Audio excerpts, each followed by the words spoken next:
Hello and welcome to JamboFANTV. Here again with Gordon. We're going to be having a look at the St Johnstone game, reviewing that. We'll have a quick look at the Hibs game to see what we think about that one on Tuesday. But Gordon, the late sort of the women's straight off, Gordon. This women. Tell you, Matt, if you're watching this rebranded, tell you that with the women's game.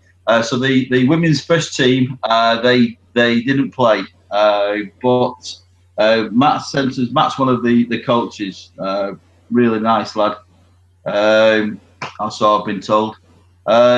He sent us some scores through. So the development side, they won 4-3 against Cumbernauld.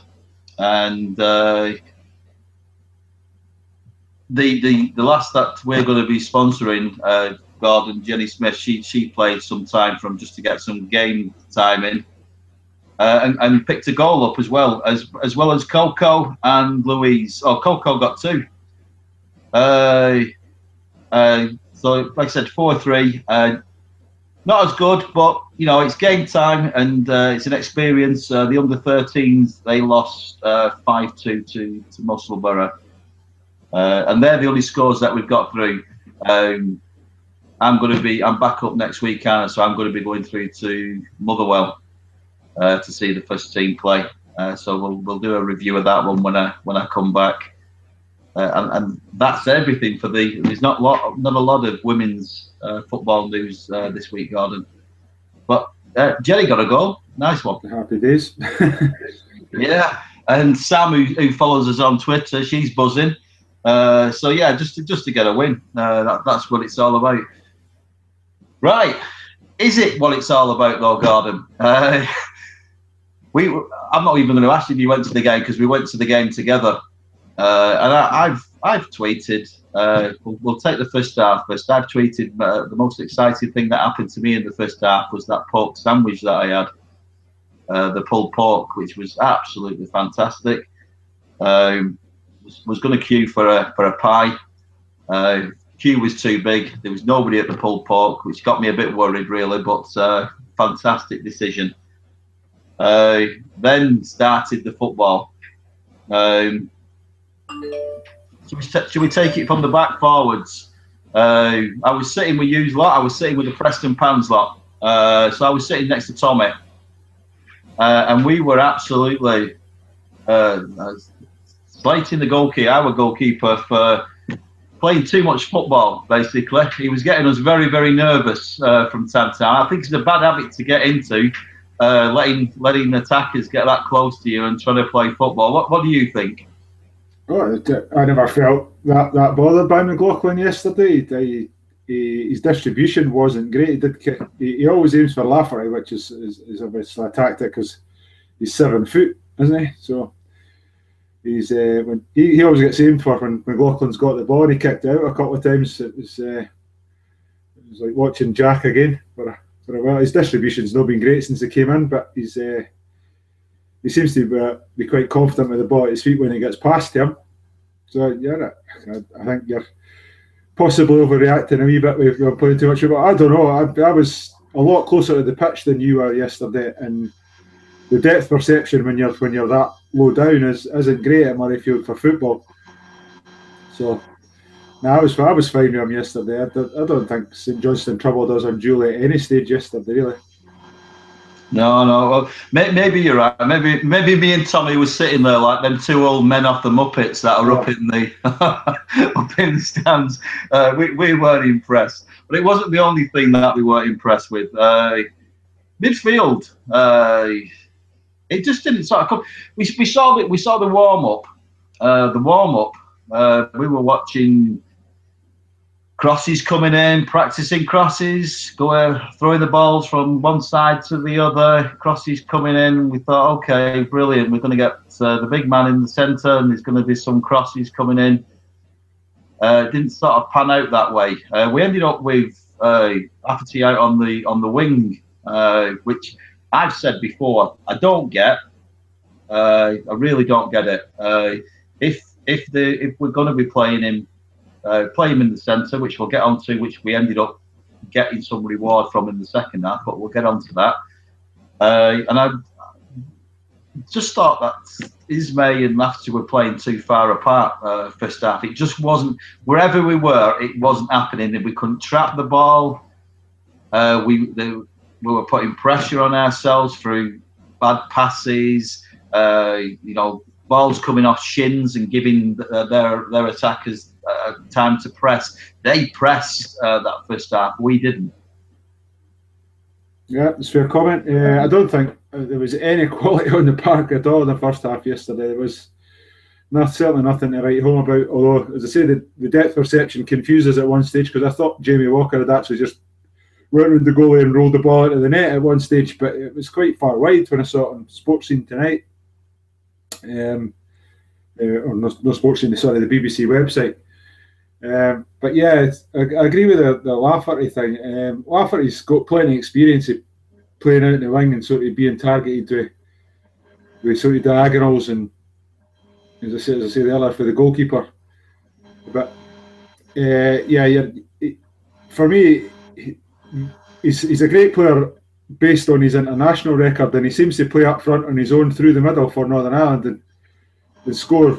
What is it, every second game or something like that? He's got a record of, and it's a phenomenal record as an out-and-out striker. And it's arguably that it would be better if Ismay was out there trying to use his pace against the fullback and get the ball into Lafferty. But yeah, it's something that I'm sure Levine will have picked up on it, and he obviously did pick up on it because he changed it later in the game, and we got the goal from it.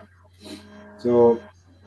Yeah, it was a pretty dire first half yesterday. It was. There wasn't really a lot to review, which is sort of sad really, because last week we were buzzing. There were a lot of fight. Not so much in that first half. Another thing that I was noticing, what's this thing about central defenders taking corners? I don't know. Am I old-fashioned, Gordon, or do you want central defenders sort of in there waiting for those headers? I can name you 101 central defenders that love getting up for corners and getting it out on their head. But yesterday, central defenders taking corners. I don't know. It was a strange one, but he seems to be the best striker of the ball at the club at the moment, Suter. And I don't know. I think I read somewhere last week that the stats he's scoring for corners is something like 2%. So it's probably not a massive thing.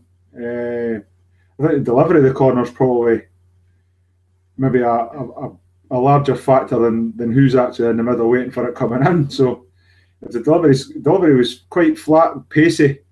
Berra almost scored for one. I think Lafferty had a good header for one. And the one he took right in front of us, it's certainly zipped in. He's got a quality delivery, has Suter, so who knows? It's a strange one. It's going to maybe take a bit of getting used to, because he is good in the air as well. Obviously, the ideal scenario is Suter crossing the ball to Suter, so that's not going to happen, obviously. But yeah, it was.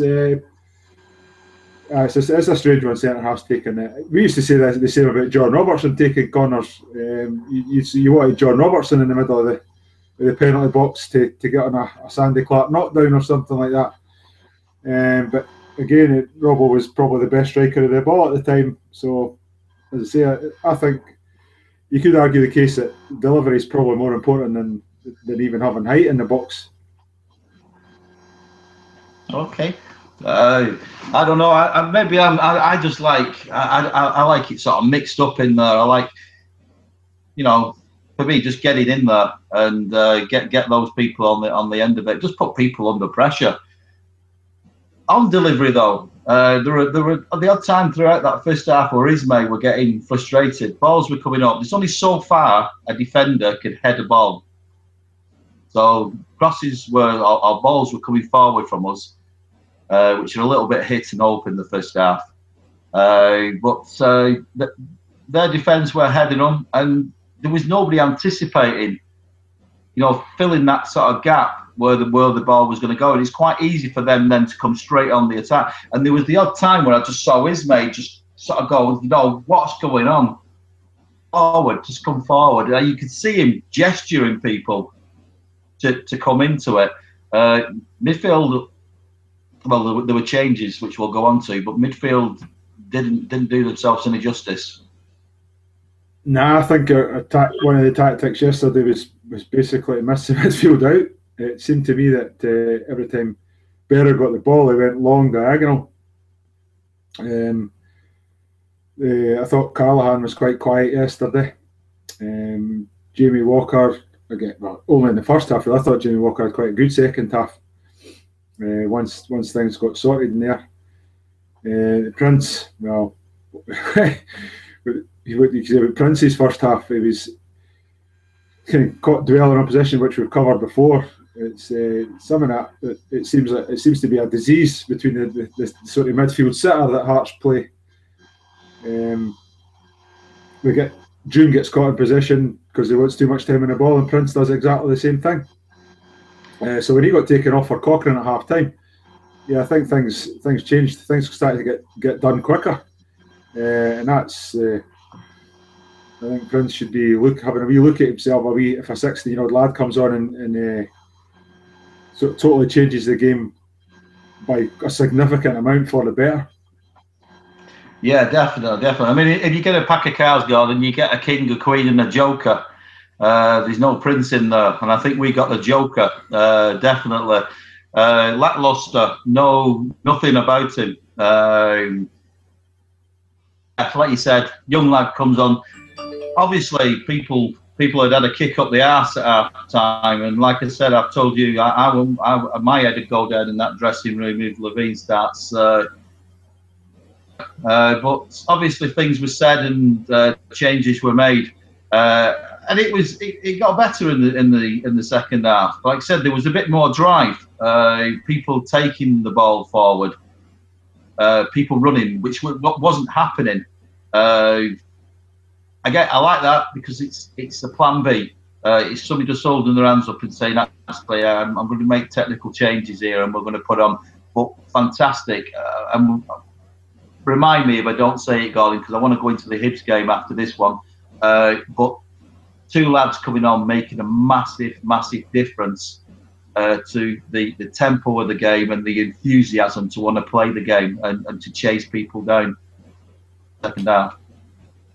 Oh, it was brilliant. I mean, it was very, very encouraging, as we've covered in the last few weeks, about the youths to finish that game with three teenagers, and I think it was Suter just turned 21 or something like that. So, yeah, it's ridiculous, and we're not actually getting. To me, we're not getting the credit we deserve from pundits. I think there's a very well-known ginger-haired pundit who used to play for Man United has a bit of a problem with Craig Levine and Michael Stewart there, and he just does not concentrate on the positives that Hearts are showing at the moment, which I think there are plenty of. We're far from the finished article. There's no doubt about that. But it's very encouraging for the young boys that's finished that game yesterday. We finished the game strong. We deserved to win the game on the second half. The second half performance, even though, as you know, I didn't see enough a lot of the second half because my boy went a wee walkabout and I couldn't find him. I was for 60 to 80 minutes. I was at the back of the stand looking for Aaron. So that was probably quite actually more exciting in the first half. Actually, having a lost kid at Murrayfield. You sure you didn't go for a pork sandwich? Oh, he went for a pie. Yeah, that's when he didn't come back till about. Texted me on 74 minutes asking where I was. He was sitting in a different section. Fantastic. Well, I don't know how he didn't notice that I wasn't sitting beside him. That's so exciting. The second half got there. He didn't even recognise that you weren't there. I don't know. Yeah, I mean, changes made, and we got rewards with the big fella being played more centrally, which you'd like to see. He was winning headers. He was flicking on. He was being brought in on it, and he's awkward to play against. and that's where, like I said it last week. That's where I want to see him. I want to see him being awkward and running at people. You know, not the best goal he's ever going to score in the world, but in the right place, right time, making a nuisance of himself, got him the opportunity.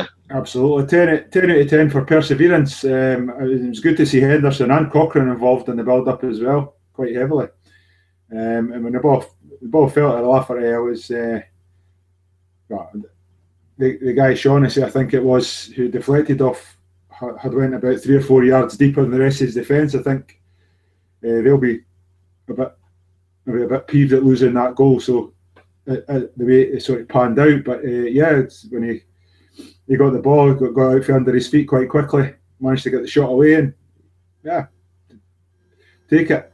We'll take any manner of crappy 1-0 wins when you don't play particularly well. I think there's no doubt that we'll play better and we'll probably lose. Is a football cliche that's well used, and I think it's definitely going to be true about yesterday's performance. We'll definitely play better and get worse results than the 1-0 win. Yeah, I mean, definitely. Like I said, you know, a win's a win at the end of the day. And sort of looking back at the end of the season, those are 3 points, and that's all anybody will ever remember. And then on top of that, like you said, you've got youth who are getting game time, which is, for me, is massive. In the past, St Johnstone have not been pushed. I actually think that they're quite a tidy side for the budget that they've got. Didn't really turn up yesterday, but a tidy side. And for me, the big win is, like you said, getting the points. But on top of that, getting game time in, which I've been shouting for a bit. Because you can't replace that. You can development, you can go out on loan to lower league sides and the rest of it. But playing in the Premiership for the side that you signed for and being part of the setup and getting out there, you can't replace that, can you, Gordon? No, definitely not. It's great for us going forward. But like I said earlier, there are spells of good football. Definitely, we've not had the perfect performance yet. Maybe that'll come on Tuesday night, or even next Saturday against Rangers. So, hopefully the young boy. Well, they might or they might not get a huge chance on Tuesday night if Cowie and Randall are back. We'll see how that goes. But yeah, I don't think I'd be scared to throw them in there. Although I think the strongest part of Hibs' team, unfortunately, is midfield. And it might be just a wee bit too soon for Cochrane. Maybe I'd probably prefer Cowie to be back if he's fit. Or maybe even Randall to be a bit more combative against John McGinn. But we'll see. We'll see. But it's definitely good going forward. And I'm not frightened of putting them in on Tuesday night. I'm just not 100% sure they will. Yeah, I mean, the rumour is, and I don't know how these rumours get out because they annoy me.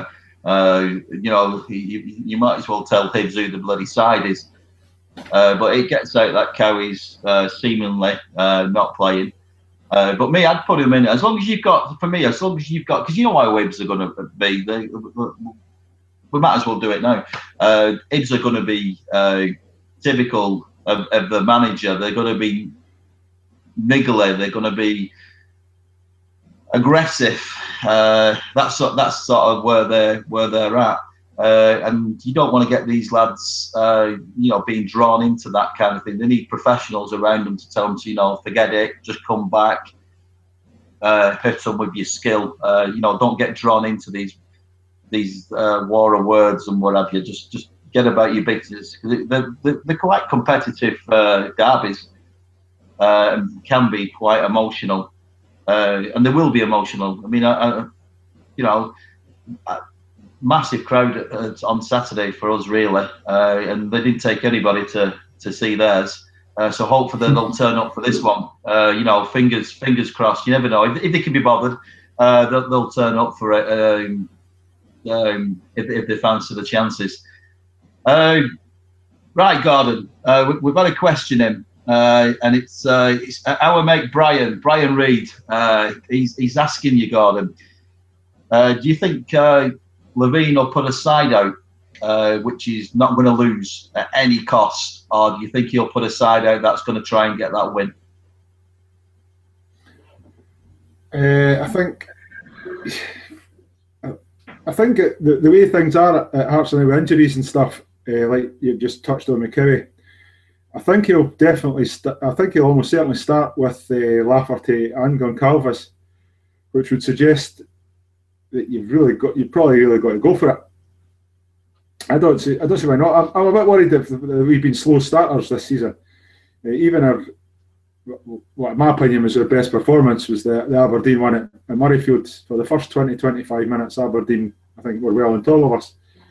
And I don't want to see that. I think we need somebody to put in a. I don't suppose you get away with a Vinnie Jones or Steve McMahon type tackle these days without seeing a red card. But that's I think somebody to lay down a marker out the doors with an aggressive tackle, if you like. Let's leave a leg in on McGinn or something like that. And a wee fly one, no, I mean, not an obvious one, no one that's going to get any players into trouble, and take it for there. As far as Brian's question is concerned, I'd like to think he'll go and try and win the game, but you can see Levine maybe setting up to win it 1-0 if we're going to win it.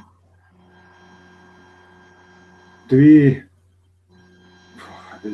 It's a hard one to say if we're going to try and avoid defeat at all costs. I mean, it depends the way the game pans out. They could come out the traps at 100 miles an hour and cause us trouble like they have at Easter Road in the last couple of games. But I'd like to think that the Hearts team will be a lot more up for it than Robbie's cup tie, and well, 100 times more up for it than they were in Cathrow's cup tie down there, because they were absolutely pathetic that night. And I think they'll know that. There'll be a few of them, I hope, that realise that I'm not one of these guys who believe professional footballers owe fans anything, but for that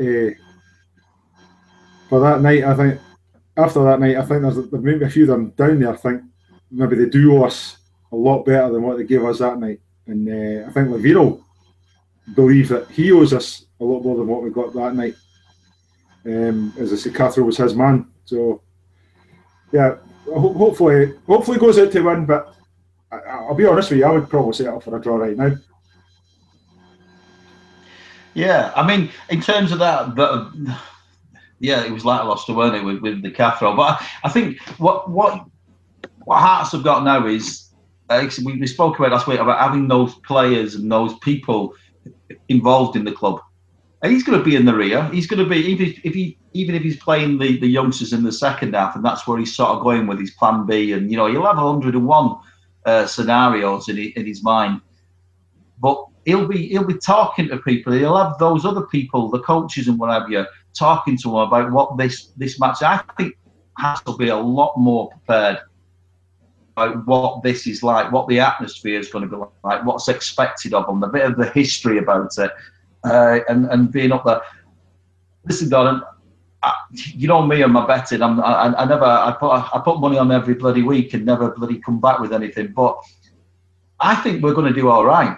I think we're going to do all right on Tuesday, and I think we're going to do all right on the Saturday. To tell you the truth, I think next week's going to be a good week for us, because people chop this little bit and then put it on Twitter or something with me going on saying it's going to be a good week. But I can just see it. I think they're going to start fast. I think they're going to be aggressive. I think they're going to put it about. I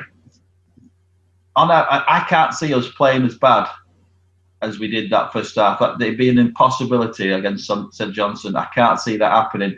I can see us being at it. I can see the big lad putting himself about. I'd like to see us play, like I keep saying, less on the wing, bring him in a little bit, play the two attackers, playing off each other. Because it's almost like recently that we've got to introduce the two. They don't seem to know each other, I look at Hibs and I just see nothing to fear. it's been a bit of a journey for them coming back into this league, and I think it's brilliant. These derbies were needed in the city. But no, I'm not. I'm going into it with, like I said, just thinking nothing except a victory.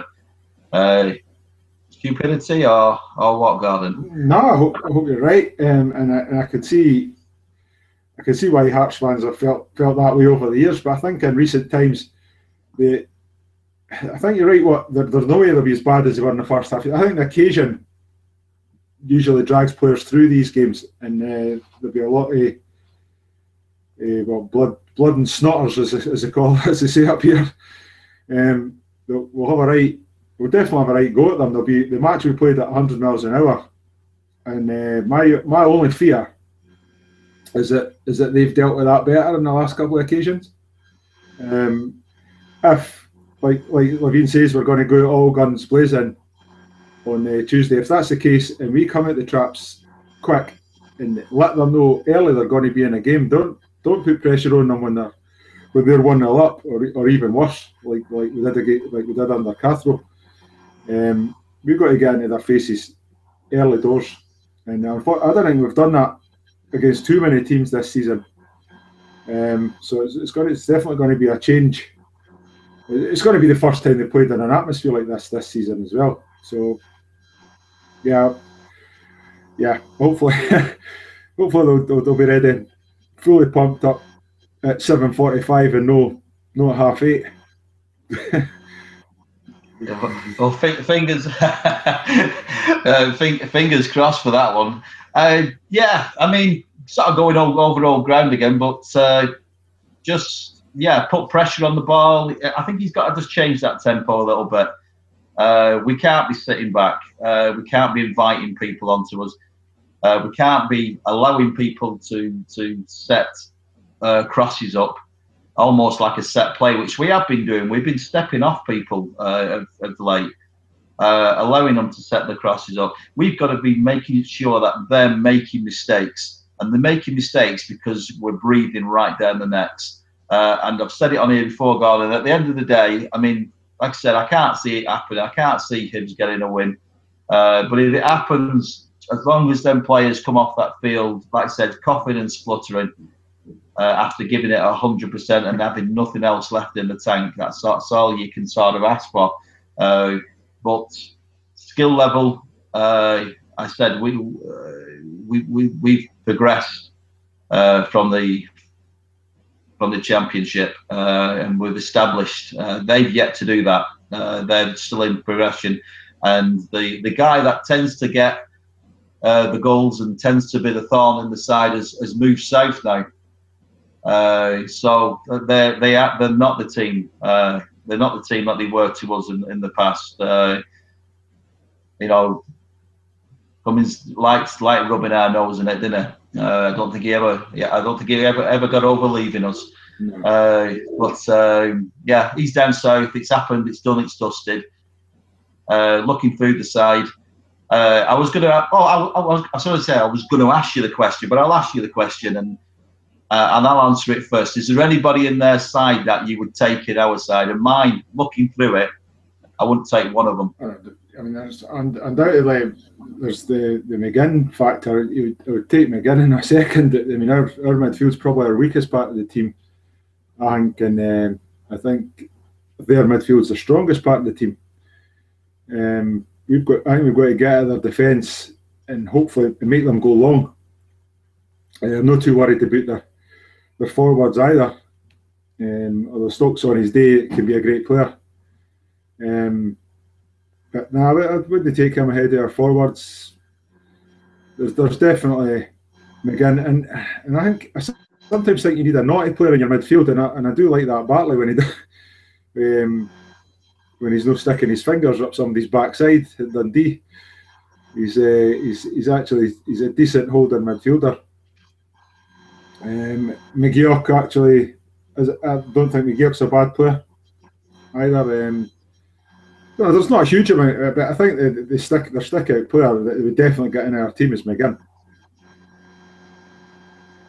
Yeah, Well, maybe. Like I say, I look through it, I don't see it. It's a hard one to coach that out of people, Gordon, sticking your fingers up people's asses.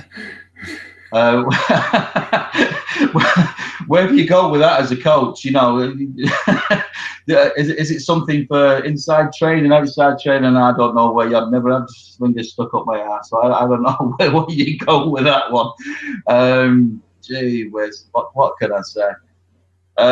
But anyway, I'm not going. You're going, and no doubt I'll be getting 101 texts from you as it's going on.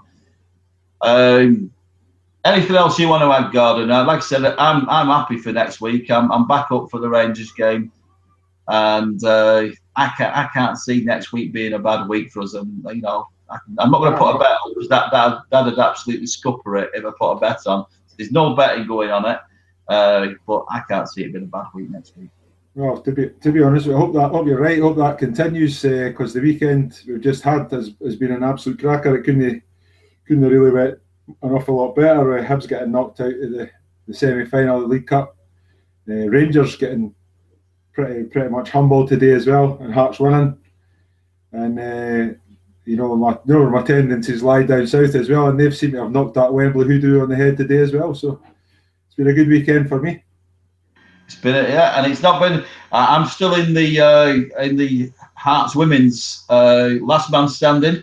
There was a moment watching the game when I was in Edinburgh where I was concentrating more on the Chelsea game, but they came through. So I'll have to get in touch with Ash and let her know that I'm still in and who my team is for next week. But I mean, for that one, God, I'm just happy to get through the first week. Yeah, me too. I'm on. I think I'm out week 4 of my last man standing, and I had Chelsea yesterday as well. So it was a bit of a sweat they made us go through yesterday. And then actually, having watched the first half, Watford were probably well deserving of being ahead when they were. I don't think they were ahead at half time. They were 1-0 down when I left the house, but they'd been the better side. So they're actually not a bad side, Watford. Quite impressed with them. So I might be watching against them if there's an obvious win and Watford's the opponent. I might not be so quick to bet against them again. Yeah, I mean it does get more difficult now. I don't know. Anyway, anyone that's going to the match on Tuesday, enjoy yourself. Sing, get behind them. Doesn't matter what's going on. Get behind the team. And like you have been doing, stay out of trouble and just take them points on to the game on Saturday. If you see me and Gordon knocking around, Gordon tends to be wandering around looking for children that he's took to the match and missing.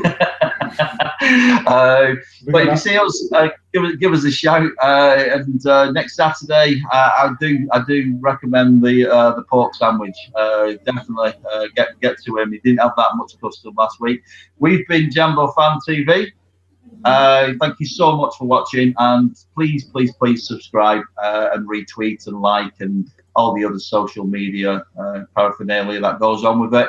And we'll speak again soon. You look after yourselves.